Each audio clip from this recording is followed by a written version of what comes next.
Into every generation, podcasters are born. Two guys in all the world, chosen ones. They alone will wield the strength and skill to discuss the vampires, demons, and the forces of darkness, to lament the spread of their evil and the swell of their number. This is the Untitled Buffy Project. Welcome to the 8th episode of the Untitled Buffy Project. This one is called Pangs. It is the Thanksgiving episode. It's got a Native American and a curse. An angel shows up again, and Spike comes over to Giles' house. Everything is weird. It was written by Jane Espenson and directed by Michael Lange. Happy Thanksgiving, Carter. Not a happy Thanksgiving. Wait, this why, was what? Not happy. Why not? Well, one, I mean, our crew is not very happy at Thanksgiving. But two, they blew it, Sean. Why? This whole episode, they coughed up the wishbone on this one. They got the wrong end of the wishbone. So the whole thing that they did with this episode was Native Americans, and the whole episode is a very Buffy episode where Vengeful spirits from the restless Native Americans who were slaughtered on this ground 150 years ago, 200 years ago, whatever. It's a very Buffy episode where they take some everyday thing like a holiday, which is stressful, and everybody knows it, and they manifest that stress with spooky ghosts, bows and arrows and spears and things. Yeah, stuff, right? But we had the whole point of the episode was to get at least one person, in this case it was Willow, disagreeing with other people about something that they had to make a choice about. In this case, it was, are the Native Americans bad? She's, well, we came in and slaughtered them and all this and it was bad. And then everyone's like, but they're killing people who are innocent. And they have this fight that builds and builds throughout the entire episode. And also they're magic spirits, not real people? Yeah, and they're magic spirits or whatever. For me, the clear thing that they could have done is cut out that whole Native American thing entirely, have Spike show up right at the beginning, and then they have to decide whether they're going to kill him or not. Okay, and then that's the debate. Yes, well, and he could have been tied up the whole episode, making snarky comments. And He was scared. tied up most of the episode anyway. Angel could have been there too, and he could have introduced himself into it because he has this history with Spike and knowledge of Spike. I'm like, why did they do it this way? As the episode unfolded, and I just kept thinking more and more the way that I wanted it to go, I just got less and less engaged. I was like, whatever. I guess they got bows now. Yeah. I don't know why. Other than it was the Thanksgiving episode and they decided that they needed vengeful spirits, I couldn't tell you why they decided to do it this way. Beats me, but seems. I don't think I'm a brilliant, plot person. I think that it was pretty obvious that they had a great opportunity to do this, but they didn't.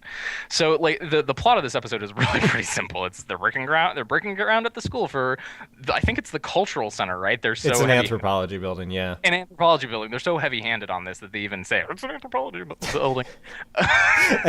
and of course we've got this anthropologist who my wife has a degree in anthropology, and she's like, oh, cool, anthropology. And 5 minutes later, that woman is dead. Yeah, Xander, it has to be one of our characters, it has to be a hero character. Xander actually breaks into what we find out is an old mission, which somehow got buried. We built right over it. They run past that explanation fast. They're like, yeah, there's a sinkhole or something, and it's gone, and nobody knew why, and it's really just. And no one did any seismic testing to find a giant cavity directly under the ground there. Right. Sunnydale, their zoning people are pretty not very good. How'd they get approval to break ground on this lot? Yeah, you need a permit for this and everything. Right? Wouldn't they have found? Made no sense whatsoever. And it's the anthropology building. You'd think they would have dug. Right. Come on. Xander falls in, and so he gets the brunt of the evil spiritness. And Anya recognizes all of the diseases he's coming down with because she's inflicted them on countless men. One of which is syphilis. It's all right. He didn't need his penis for anything. Right, well, and this vengeful spirits then manifest and start killing people in Sunnydale, and eventually they converge on Buffy because she's like the lead warrior of Sunnydale, They and a deduce big fight. that he goes after authority figures. Right, and then a big fight ensues. Spike's tied up the whole episode. Angel's there for reasons passing my understanding. I don't know why Yeah. it was this episode at all. They just just wanted to do a They wanted tie-in. to have crossover. They wanted to have crossover, and I think they'd had Oz in. They have Angel really- had been on for 7 episodes. They wanted to like get a couple more people who hadn't made the journey over to Angel to come check it out. This was Charlie is so cool, like appearing on Weezy. I'm looking at it and seeing the marketing. Oh man, yeah. So I mean, I didn't hate this episode, but I just the fact that I thought that they just went in a really bad direction, and the Angel thing, Didn't they- and matter. also- yeah, it didn't matter, and also the reason why it didn't matter, I'm getting really critical about this one. Sorry, guys. The reason why Angel didn't matter in this episode was because he didn't want Buffy to know that he was there, and the only reason that happened was because the writers didn't want to have to deal with them seeing each other, because that would have been important, and they knew it. And to make that last shot just a little bit funnier. Yeah. Yeah. I mean, it was a great POV shot at the end, but it was still. And after the credits roll, you hear Xander say, "Oops." Oops. I love those in the black jokes. You don't get them on most of the newer Joss Whedon stuff, like Firefly doesn't have any in the black, but Buffy very often has, after Joss Whedon pops up on the screen, you pretty often get like a little joke right there. Yeah. Yeah. Scrubs used to do that all the time in the first season, and then they stopped doing that too. I like those. Anyway, obviously all of our heroes survive, and the Willow was just so clearly wrong, I felt, about this whole, it's like, no, there are evil spirits killing innocent people. Like, we have to take care of this. And she's arguing we have to be culturally tolerant. It's just like, what? They're killing. But right. It's the wrong context. Right. It's just like she was so clearly wrong that I wasn't bought into the fight at all. You can still agree with Willow that we mistreated the Native Americans, but still want to banish the evil spirits that are killing innocent people. Right, and that is the point that Giles makes, which I'm like, yes, that's the reasonable point. That's the point. That's like Giles is like, I said all this ages ago.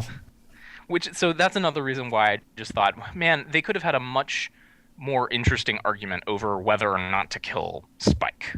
Right, because he's killed people. He's not a very good guy. He's vulnerable right now.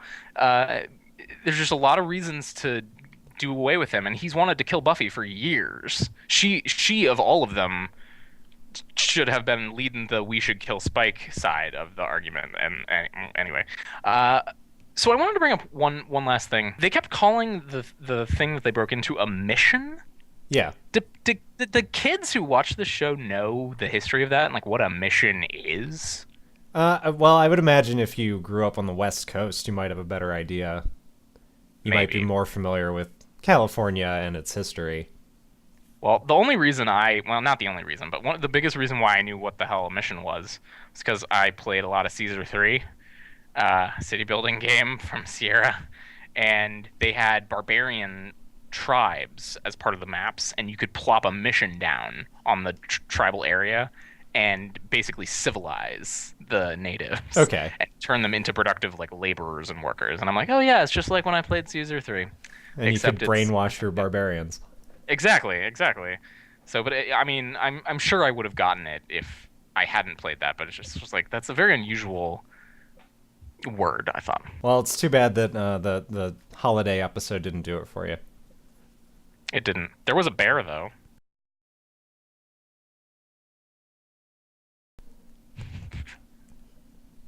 Maybe I think that's the end right there.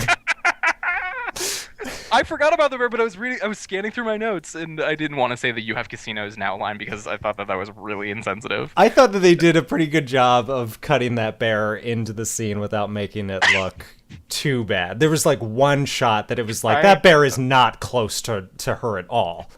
But other than that, it wasn't that bad. It was a freaking bear. I mean, What? I wonder if it's that bear that then, like, killed and ate its trainer.